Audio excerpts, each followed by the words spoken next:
क्या आपने कभी बुलिंग यानी किसी से डराए या धमकाए जाने की घटना को एक्सपीरियंस किया है? क्या आप एक ऐसे बच्चे के पेरेंट हैं जिसे दूसरे बुली करते हैं? पर क्या आपने किसी को बुली होते हुए देखा है? देखिए, अगर आपका जवाब हाँ है तो ये समरी आपके लिए है, और अगर ना है तो भी इस समरी में इतना कुछ है जो आपके लिए नया होगा। इस समरी में आप समझेंगे कि बुली करने वाले लोग आखिर किसी को बुली क्यों करते हैं। आप बुलिंग को रोकने के तरीकों के बारे में जानेंगे। हो सकता है कि आज तक आपने बुलिंग को बड़ा ही लाइटर वे में लिया हो, मगर यह बहुत इंपॉर्टेंट है, क्योंकि बुलिंग की वजह से दुनिया भर में कई बच्चे सुसाइड कर लेते हैं। बुलिंग और बुरे व्यवहार के नुकसान से बचने के कई तरीके हैं जो कि आप इस समरी में जानेंगे। तो आज की बुक समरी है स्टॉप द बुलिंग, जिसे लिखा है एंड्रयू मैथ्यूज ने। एंड्रयू मैथ्यूज अपनी सेल्फ हेल्प बुक्स के लिए जाने जाते हैं। उनकी बुक की दुनिया भर में 8 मिलियन से ज्यादा कॉपीज बिक चुकी हैं और जिन्हें 40 से ज्यादा भाषाओं में ट्रांसलेट किया गया है। एंड्रयू एक कार्टूनिस्ट भी हैं। वो अपनी बुक और प्रेजेंटेशन में अपने कार्टून को दिखाते हैं। ऑथर होने के साथ साथ एंड्रयू एक मोटिवेशनल स्पीकर भी हैं। उनका मकसद है दुनिया भर में लोगों को खुश रहने, मीनिंगफुल रिश्ते बनाने और सक्सेसफुल जिंदगी जीने के लिए इंस्पायर करना। तो आइए बिना देर किए शुरू करते हैं आज की book summary stop the bullying. 4 फरवरी 2009 का दिन था। 17 साल के एलम ने अपने पेरेंट्स के साथ डिनर किया और रोज की तरह एक आम सी रात थी। खाना खाने के बाद एलम अपने दोस्त के घर चला गया। कुछ घंटों बाद वो घर लौटा। आधी रात को उसके पिता एलम के कमरे में जाने के लिए उठे क्योंकि उन्हें आवाज आ रही थी कि शायद वो कंप्यूटर अभी तक यूज कर रहा था। मगर कुछ पलों बाद ये आवाज आना बंद हो गई तो उसके पेरेंट्स सोने चले गए। वो अगले दिन सुबह 6 बजे उठे। एलम अपने कमरे में नहीं था। उसके पेरेंट्स ने उसके बेड पर एक नोट पड़ा देखा। उसे पढ़ने के बाद लगा कि एलन वेस्ट गेट ब्रिज गया है। अब वो घबराने लगे। एलन के पेरेंट्स ने उसके हर फ्रेंड को कॉल किया। उनमें से किसी को कोई आइडिया नहीं था कि एलन कहाँ है, इसलिए एलन के पेरेंट्स ने पुलिस को फोन कर दिया। करीब 7 बजे पुलिस ने उन्हें कॉल किया। उन्होंने पूछा कि क्या एलन के पास कोई इंसुलिन पंप था और उसका क्या रंग था। उसके पेरेंट्स को महसूस हो रहा था कि कुछ न कुछ गलत हुआ है। 7:30 बजे पुलिस उनके घर पहुंची। क्या क्या हमारा बेटा जिंदा है? एलन के पिता ने पूछा। आई एम सॉरी सर, लेकिन अब आपका बेटा इस दुनिया में नहीं है। एलन ने वेस्ट गेट ब्रिज से छलांग लगा दी थी। उसके नीचे उसकी बॉडी मिली थी और उसकी सारी हड्डियां टूट गई थी। यह सुनकर उनके पिता को लगा जैसे उनके अंदर कुछ खत्म हो गया हो। एलन उनका इकलौता बच्चा था। उसके पेरेंट्स उसे बहुत प्यार करते थे। वो बहुत दयालु, इंटेलिजेंट और फ्रेंडली लड़का था। एलन को गिटार बजाना और म्यूजिक सुनना बेहद पसंद था। उसके सभी दोस्तों को उसके पेरेंट्स अच्छे से जानते थे। एलन और उसके पेरेंट्स एक दूसरे के काफी करीब थे। उसके पेरेंट्स ध्यान रखते थे कि वो हमेशा अपने बेटे के लिए मौजूद रहें, और इसलिए जब यह दुखद घटना हुई तो एलन के पेरेंट्स के मन में सिर्फ एक ही सवाल था कि ऐसा क्या गलत हुआ जिसके बारे में हमें खबर तक नहीं थी। इसका जवाब एलन की ऑनलाइन लाइफ में था। वो कंप्यूटर पर अपने दोस्तों के साथ चैट करना पसंद करता था। उसके पिता अक्सर उसके कमरे से बीप की आवाजें सुना करते थे। एलन ने उन्हें बताया कि कैसे वो एक ही टाइम पर 10 लोगों से बात करता था और वो सभी उसके दोस्त थे।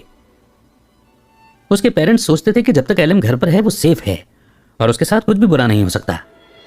लेकिन दिसंबर 2008 में एलन का अपने एक दोस्त के साथ झगड़ा हो गया। वो दोस्त उससे 3 साल बड़ा था। उन दोनों की बहस इसलिए हुई थी क्योंकि उस लड़के ने उनके दूसरे दोस्त की इंसल्ट की थी।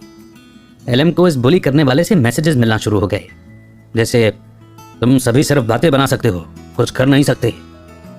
वेट करो जब तक तुम मेरे हाथ नहीं आ जाते और मैं तुम्हें सबक नहीं सिखा देता।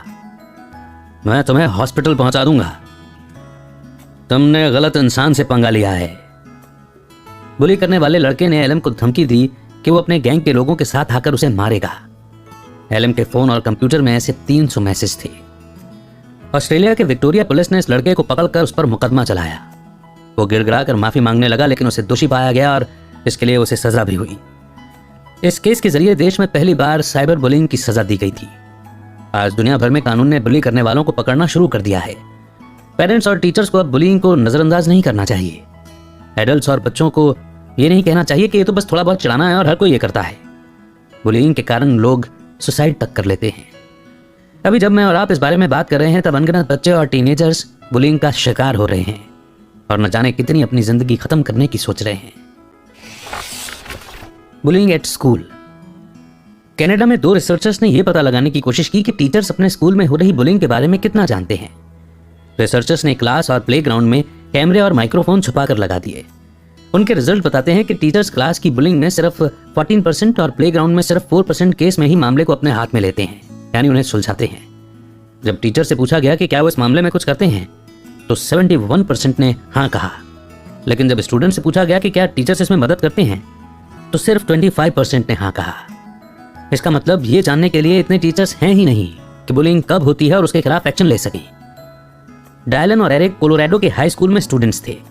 उन्हें दूसरे स्टूडेंट्स गे कहकर चढ़ाते थे और परेशान किया करते थे। एक दिन वो कैफेटेरिया में ऐसे लोगों से घिरे हुए थे जो उन पर केचप फेंक रहे थे। डायलन और एरिक बदले में लड़ नहीं पाए। उनके कपड़ों पर केचप लगा हुआ था और उन्हें पूरा दिन उसी हालत में गुजारना पड़ा। जब ये सब हो रहा था तब कुछ टीचर्स भी वहां मौजूद थे, लेकिन उन्होंने कुछ नहीं किया। डायलन और एरिक रोज शर्म और अपमान महसूस करते थे। 1999 में यानी कि 1999 में इन दोनों ने मिलकर कुछ बॉम्ब बनाए और ऑटोमेटिक हथियार खरीदे। डायलन और एरिक ने स्कूल जाकर 12 स्टूडेंट्स और एक टीचर की हत्या कर दी। 24 से ज्यादा लोग घायल हो गए थे। उसके बाद डायलन और एरिक ने खुद को भी गोली मार ली। अपने सुसाइड नोट में एरिक ने लिखा था, हिसाब चुकाने का समय आ गया था। दुनिया भर में कई बच्चे सोचते हैं कि बुलिंग सहने से कहीं बेहतर है सुसाइड करना, और वो और ज्यादा शर्मिंदगी, दर्द और अपमान सहन नहीं कर सकते। कभी न खत्म होने वाली मारपीट, धमकियां और अपमान उन्हें गहरा दुख पहुंचा रही थी। कई बुली किए गए बच्चे और टीनेजर्स के आखिरी शब्द होते हैं, मैं मरना नहीं चाहता, लेकिन इस दर्द को खत्म करने का सिर्फ यही एक तरीका है। आपको कैसे पता चलेगा कि आपके बच्चे को स्कूल में बुली किया जा रहा है? क्या आपको लगता है कि आपका बच्चा आपको बताएगा कि उसके साथ क्या हो रहा है?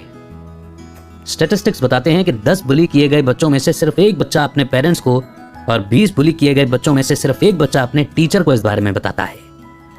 कुछ कारण है जिसकी वजह से आपका बच्चा आपको इस बारे में कभी नहीं बताएगा।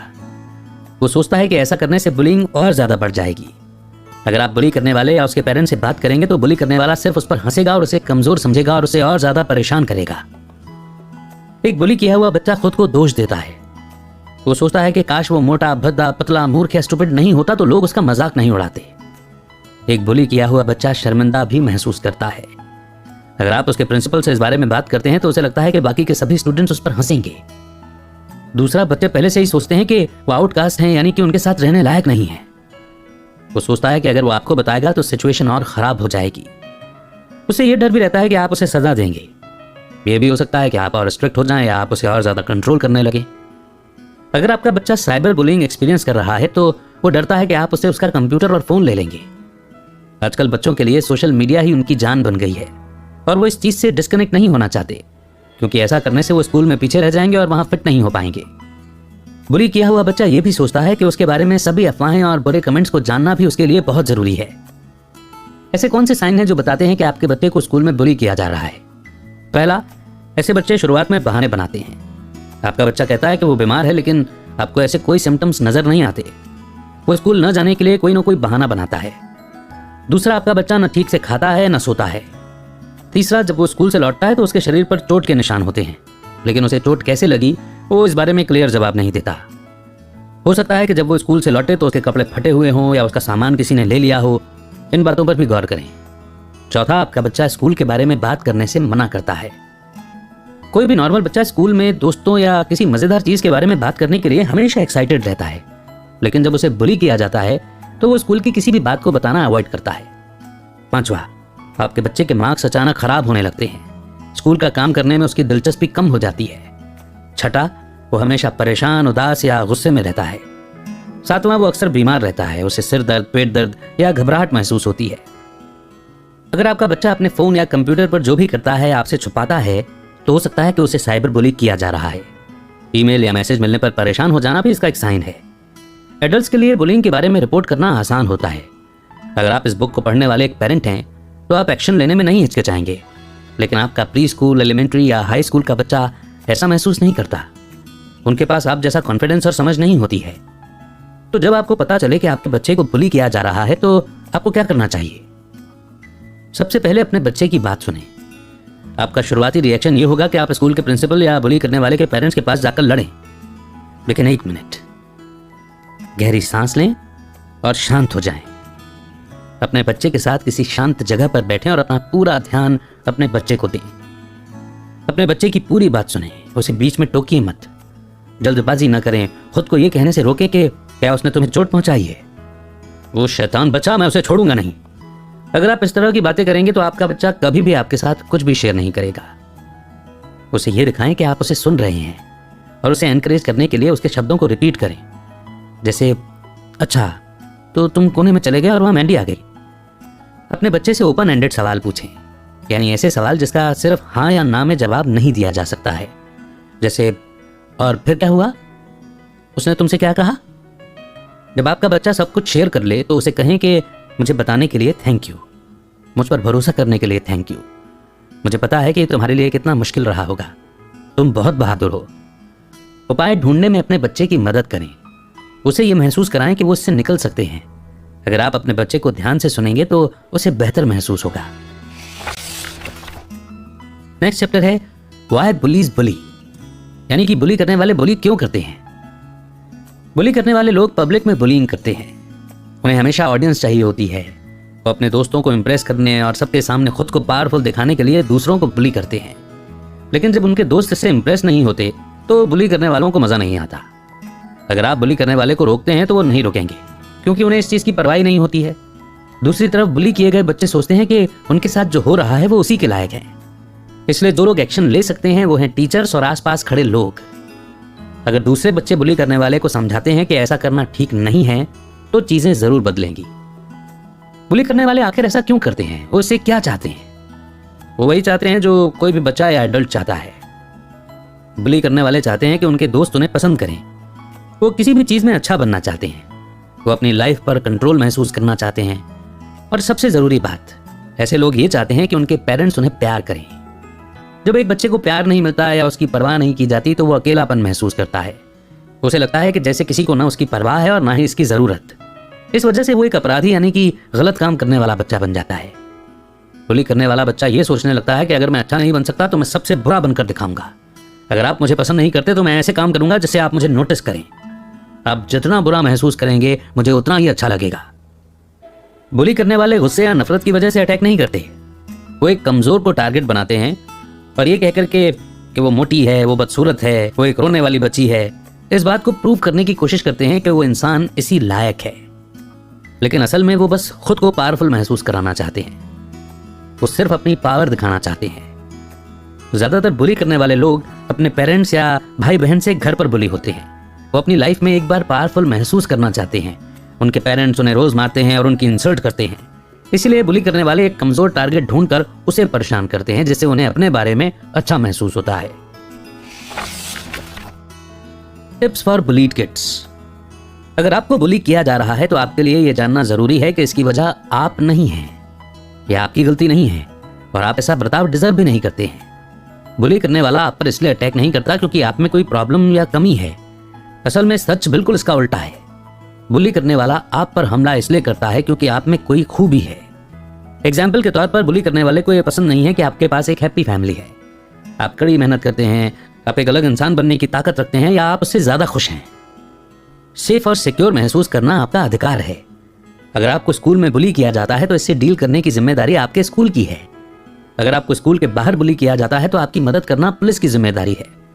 यहाँ कुछ ऐसे टिप्स दिए गए हैं जो बुली करने वालों के खिलाफ कारगर साबित हुए हैं। नंबर 1, अपने पेरेंट्स को बताएं। भले ही वो कुछ न करें तब भी आप बेहतर महसूस करेंगे।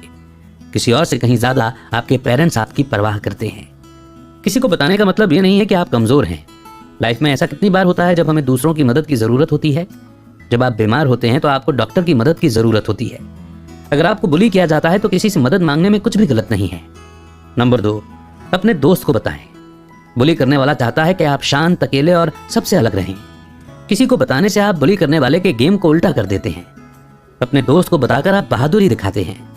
नंबर 3, अपने टीचर को बताएं। आपकी मदद करना टीचर्स का काम है। अगर पहले टीचर ने जिसे आपने बताया था उसने कुछ नहीं किया तो दूसरे को बताइए, तीसरे को बताइए और तब तक बताइए जब तक कि कोई आपकी बात सुन न ले। नंबर 4, अपनी बुलिंग का खुद मजाक बनाएं। बुली करने वाला आपको गुस्सा दिलाना चाहता है। वो चाहता है कि आप बहस करें। उसे ये खुशी मत दीजिए। एक अच्छी टेक्निक ये है कि जो भी बुली कहे उसकी बातों से सहमत हो जाएं। जैसे बुली करने वाला अगर कहता है कि चश्मिश, तब आप जवाब दें, तुम्हें मेरा चश्मा पसंद नहीं है। फिर अगर वो कहे सही कहा बेवकूफ, तो आप कहें वैसे मुझे भी बिल्कुल पसंद नहीं है। ऐसा करने से बुली करने वाला कामयाब नहीं हुआ और उसे वो नहीं मिला जो वो चाहता था। उसे आप बोरिंग लगने लगेंगे और वो दूसरा टारगेट ढूंढेगा। नंबर 5, उस जगह से निकल जाएं। जब बुली करने वाला आपकी इंसल्ट करना शुरू करे तो वहां से मुड़कर चले जाइए। उसे बिल्कुल नजरअंदाज करें, ऐसे दिखाएं जैसे आप बहरे हैं या बुली करने वाला आपको दिखाई ही नहीं दे रहा है। ऐसी सिचुएशन में लड़ना या बहस करना अच्छा आइडिया नहीं है। इस बात को हमेशा याद रखें कि आपकी कहीं कोई गलती नहीं है। कोई भी बुली होना डिजर्व नहीं करता। आप भले ही कैसे भी दिखते हैं, कुछ भी पहनते हैं, कैसे भी चलते या बात करते हैं, किसी को भी आपको डराने या अपमान करने का हक नहीं है। असल में बुली करने वाला ये टेस्ट कर रहा है कि आप कैसे रिएक्ट करेंगे। अगर आप रोते हैं या गुस्सा होते हैं तो समझो कि बुली करने वाला जीत गया। लेकिन अगर उन्हें आपको बुली करने में सेटिस्फेक्शन नहीं मिलेगा तो वो आपको छोड़ देंगे। बुली करने वाला बस आपको उकसाना चाहता है। वो अपने ऑडियंस को एक शो दिखाना चाहता है। बुली करने वाला चाहता है कि आप कुछ इस तरह से रिएक्ट करें। जैसे बुली करने वाला कहेगा, तुम मोटे हो। आप कहेंगे, मैं मोटा नहीं हूं। बुली, तुम व्हेल मछली की तरह दिखते हो। आप कहेंगे, नहीं मैं वैसा नहीं दिखता। तुम बंदर की तरह दिखते हो। तुम हमेशा मेरे पीछे क्यों पड़े रहते हो? क्योंकि तुम मोटे और बदबूदार हो। नहीं, ऐसा बिल्कुल नहीं है। और तुम स्टूपिड भी हो, बिल्कुल अपनी बहन की तरह। आप कहेंगे, मेरी बहन को इसमें मत लाओ। जितना ज्यादा आप बहस करते हैं उतना ही वो आपकी इंसल्ट करता रहेगा। इसलिए बुली करने वाले के लिए इसे बोरिंग बनाओ। आइए इसे एक एग्जाम्पल से समझते हैं। बुली करने वाला, ओए मोटे, हाँ तुमसे कह रहा हूं, तुम मोटे हो। आप कहेंगे, हो सकता है। वो कहेगा, तुम इतने मोटे हो कि तुम एक बड़े से शिप को डुबो सकते हो। आप कहेंगे, हो सकता है। बुली, तुम बदसूरत हो। आप कहेंगे, हाँ हो सकता है। और मूर्ख भी हो सकता है। क्या तुम्हें यही कहना आता है? हो सकता है। उससे जितना हो सके कम बात करें और वहां से चले जाएं। जितना हो सके बुली करने वाले से दूर रहें। लंच करने के लिए कोई दूसरी जगह या घर जाने का कोई दूसरा रास्ता ढूंढें। नेक्स्ट चैप्टर है know innocent बायस्टैंडर्स। Richard Plotkin Australia के विक्टोरिया में रहने वाले 59 साल के शख्स हैं। वो एक छोटे से घर में अकेले रहते थे और बहुत स्मोक करते थे। वो सबसे अलग थलग रहते थे, कुछ अजीब से इंसान थे। वो कभी किसी को परेशान नहीं करते थे। आसपास रहने वाले लोग उन्हें स्मोकी कहकर बुलाते थे। स्मोकी अक्सर अपनी ऊनी जैकेट पहने शहर में घूमते रहते थे। उन्होंने काफी दाढ़ी बढ़ा रखी थी। वो अपने पसंदीदा कैफे में कॉफी पीने जाया करते थे और ऐसी जगह खाना खाते थे जहां वॉलंटियर्स जरूरतमंद लोगों को खाना देते थे। 18 से 20 साल के बुली करने वाले 5 टीनेज लड़के थे जो स्मोकी को हमेशा परेशान किया करते थे। एक दिन जब वो सड़क से जा रहे थे तो उन लड़कों ने बिल्डिंग के ऊपर से स्मोकी के सिर पर आइसक्रीम फेंकी। उनके साथ मौजूद एक टीनेज लड़की ने उनकी शरारत का वीडियो बनाकर यूट्यूब पर अपलोड कर दिया। 30 सितंबर 2008 में ये 5 लड़के बोर हो रहे थे। उनके पास करने के लिए कोई काम नहीं था। उनमें से एक ने स्मोकी के घर जाकर उनके सामने वाले दरवाजे में आग लगाने की बात कही। आधी रात को वो गैस से भरा जग लेकर आए और स्मोकी का दरवाजा खटखटाया। लड़कों ने चिल्लाकर पुलिस होने का नाटक किया। स्मोकी ने जैसे ही दरवाजा खोला तो उनमें से एक लड़के ने उनके सिर और चेस्ट पर गैस फेंकी और दूसरे लड़के ने आग लगा दी। जल्दी ही स्मोकी का शरीर और घर आग की लपटों में घिर गया। उसके बाद 5 लड़के भाग गए। स्मोकी सिर से पैर तक जल रहे थे। वो खिड़की से बाहर कूदे और जमीन पर गिर पड़े। उन्होंने अपना घर खो दिया था। स्मोकी कई हफ्तों तक आईसीयू में थे। वो 4th डिग्री बर्न का शिकार हुए थे। उनके कान, होंठ और पलकें नहीं बचे थे। डॉक्टरों ने उनके सिर, गर्दन, पीठ, कंधे और उंगलियों पर स्किन को पैच किया था, यानी चिपकाया था। उस दिन स्मोकी के घर जाने का आइडिया सिर्फ एक लड़के का था। गैस भी सिर्फ एक लड़के ने छिड़का था। आग भी सिर्फ एक लड़के ने लगाई थी। लेकिन सजा उन 5 लड़कों को मिली थी। पुलिस और अदालत ने माना कि इनमें से कोई भी निर्दोष नहीं माना जा सकता। यह फैसला 5 का था। उनमें से कोई भी ये कह सकता था कि यह सही नहीं है। उन्होंने आग बुझाने वाले पुलिस या एम्बुलेंस को भी नहीं बुलाया था। उन्होंने एक आदमी को जिंदा जलने के लिए छोड़ दिया था। वो जानते थे कि यह अपराध है, लेकिन फिर भी उन्होंने ऐसा किया। उस लड़की का क्या जिसने YouTube पर आइसक्रीम की घटना को अपलोड किया था? ऐसा करते वक्त वो वीडियो रिकॉर्ड करने से मना भी कर सकती थी। वो इसे डिलीट कर सकती थी और उन लड़कों से कह सकती थी कि उस आदमी को परेशान मत करो। लड़की अपने पेरेंट्स या पुलिस को बता सकती थी कि लड़के स्मोकी के साथ क्या कर रहे हैं, लेकिन उसने ऐसा कुछ भी नहीं किया। जब बच्चे किसी बड़ी मुसीबत में पड़ जाते हैं तो ज्यादातर पेरेंट्स कहते हैं कि वो गलत लोगों की संगत में पड़ गया था। उनका शुरुआती रिएक्शन दोस्तों को दोष देना होता है। लेकिन क्या आपने कभी सोचा है कि अगर वो लोग गलत थे तो आपका बच्चा उन्हें पसंद क्यों करता था? और वो आपके बच्चे को क्यों पसंद करते थे? आपने अपने बच्चे को बुरी संगत से दूर रखने के लिए क्या किया? जब आप किसी को बुली होते देखते हैं तो आप क्या कर सकते हैं? अगर आप कुछ नहीं करते हैं तो आप बुली करने वाले को दिखाते हैं कि वो जो कर रहा है वो सही है। आप बुली होने वाले बच्चे को भी दिखा रहे हैं कि उसके साथ जो बर्ताव हो रहा है वो इसी के लायक है। तो फिर आपको क्या करना चाहिए? आपके पास ताकत है कि आप बुली करने वाले को रोकें। बुली होने वाला बच्चा ऐसा नहीं कर सकता, लेकिन आप ऐसा कर सकते हैं। बुली करने वाले से कहें, प्लीज उसे परेशान मत करो, या तुम्हें उसे इस तरह डराने का कोई हक नहीं है। बुली होने वाले बच्चे की मदद करें, उसे उस जगह से निकलने में मदद करें। उससे कहें कि चलो यहां से चलते हैं, और बुली किए गए बच्चे को साथ लेकर वहां से चले जाएं। उससे दोस्ती करने की कोशिश करें। एक स्माइल देना या उसकी पीठ पर थपथपाना ऐसे बच्चे के लिए बहुत मायने रखता है जो डरा हुआ है और खुद को बेकार महसूस करता है। उसे पूछें, तुम्हें कैसा लग रहा है? चलो साथ में लंच करते हैं। इस छोटे से जेस्चर से बहुत बड़ा फर्क पड़ सकता है। बुली किए गए बच्चे के साथ बात करें, उसे सुनें और उसे दिखाएं कि आप उसकी परवाह करते हैं। टीचर से बात करने में उस बच्चे की मदद करें। उसे अपने पेरेंट्स को बताने के लिए एनकरेज करें। अगर यह घटना आपके सामने हुई है तब भी आप इस बारे में बहुत कुछ कर सकते हैं। 2007 में कनाडा के नोवा स्कोटिया में 9th क्लास का एक नया स्टूडेंट पिंक शर्ट पहनकर स्कूल पहुंचा। दूसरे स्टूडेंट्स उस लड़के को गे कहकर बुलाने लगे। उन बुली करने वालों ने इस नए स्टूडेंट्स को डराया धमकाया भी।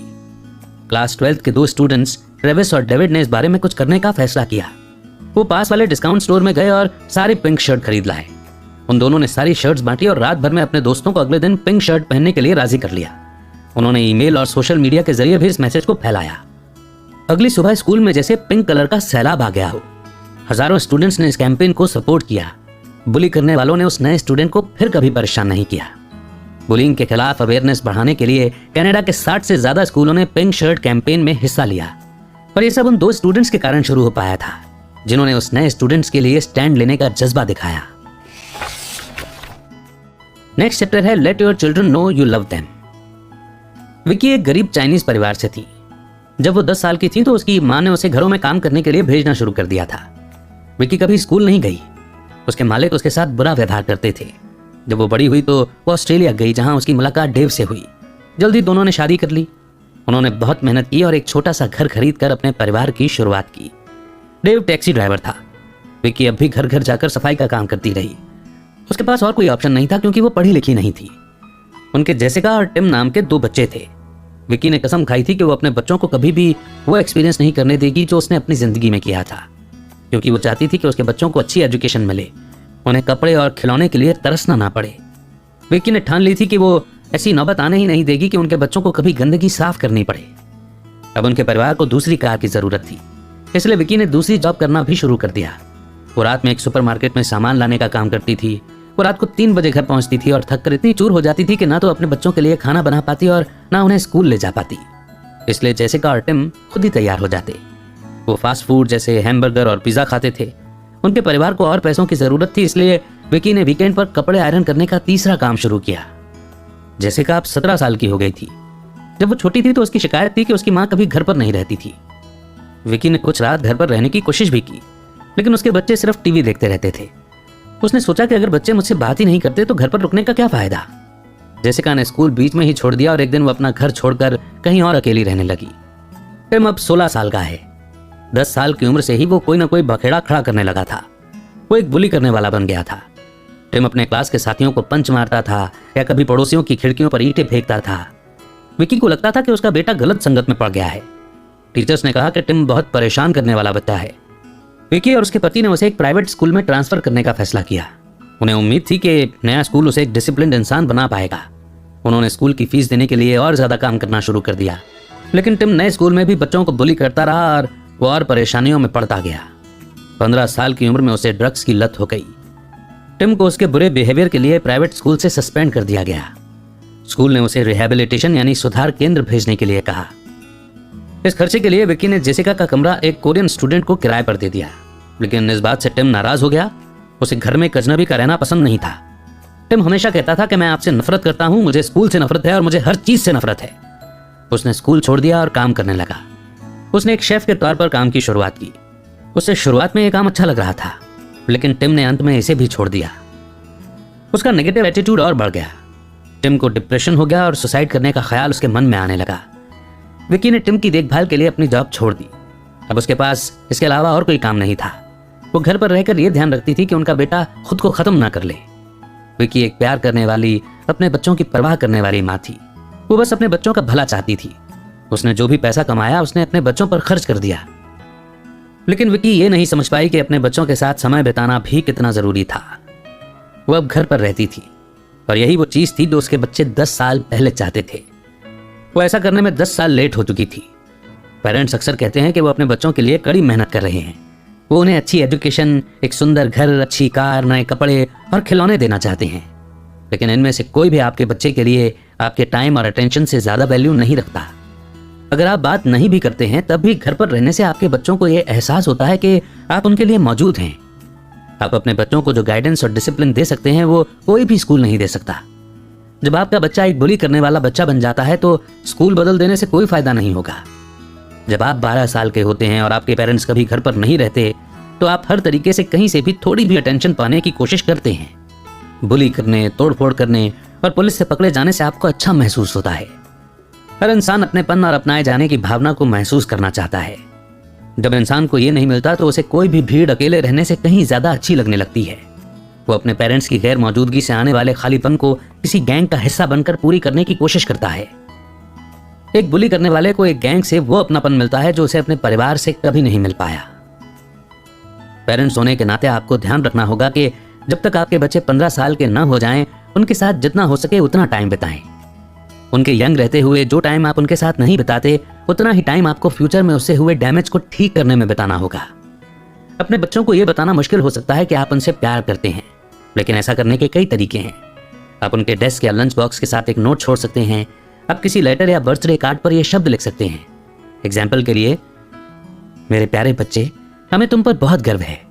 कभी कभी हम इतने बिजी हो जाते हैं कि हम ये बताना भूल जाते हैं कि हम तुमसे कितना प्यार करते हैं, लेकिन जितना तुम जानते हो तुम हमारे लिए उससे कहीं ज्यादा मायने रखते हो। नेक्स्ट और इंपॉर्टेंट चैप्टर है व्हाट यू कैन डू। माफ कीजिए, एग्जाम्पल थोड़ा सा कड़ा है, मगर इमेजिन कीजिए कि आपको पता चलता है कि आपके बच्चे को कैंसर हो गया है। आपको क्या लगता है कि अब आप क्या करेंगे? आप शायद जल्द से जल्द इस बारे में एक्शन लेंगे।